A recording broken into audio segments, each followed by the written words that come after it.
Welcome to Juba Global News Network, powered by Nyieth Enterprise. Happened in Washington, D.C., United States on June 15, 2025. I'm Brooke, your host at Juba Global News. Today is Monday, June 16, 2025. Now, the news. U.S.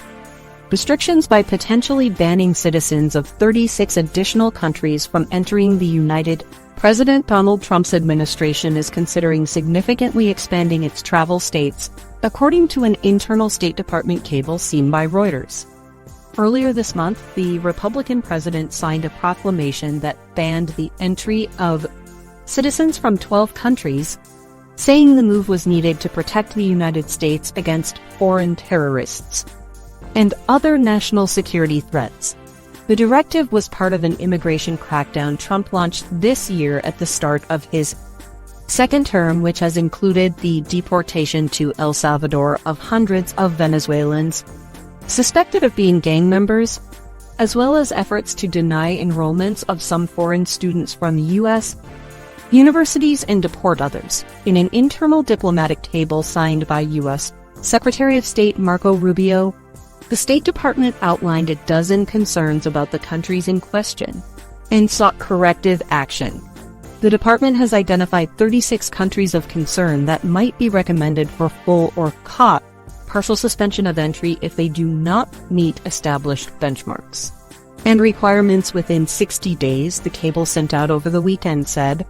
The cable was first reported by the Washington Post.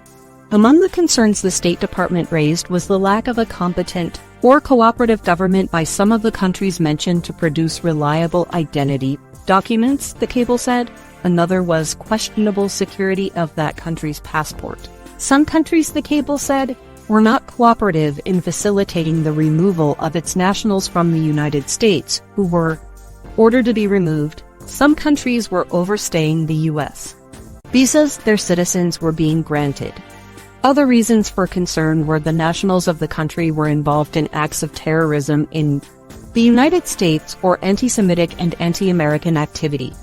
We are constantly reevaluating policies to ensure the safety of Americans and that foreign nationals follow our laws, a senior State Department official said, declining to comment on specific internal deliberations and communications.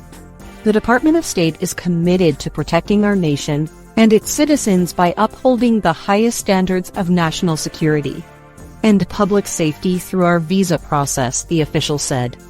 The countries that could face a full or a partial ban if they do not address these concerns within the next 60 days are Angola, Antigua and Barbuda, Benin, Bhutan, Burkina Faso, Cabo Verde, Cambodia, Cameroon, Côte d'Ivoire, Democratic Republic of Congo, Djibouti, Dominica, Ethiopia, Egypt, Gabon, the Gambia, Ghana, Kyrgyzstan, Liberia, Malawi, Mauritania, Niger, Nigeria, St. Kitts and Nevis, St. Lucia, Sao Tome and Principe, Senegal, South Sudan, Syria, Tanzania, Tonga, Tuvalu, Uganda, Vanuatu, Zambia, and Zimbabwe.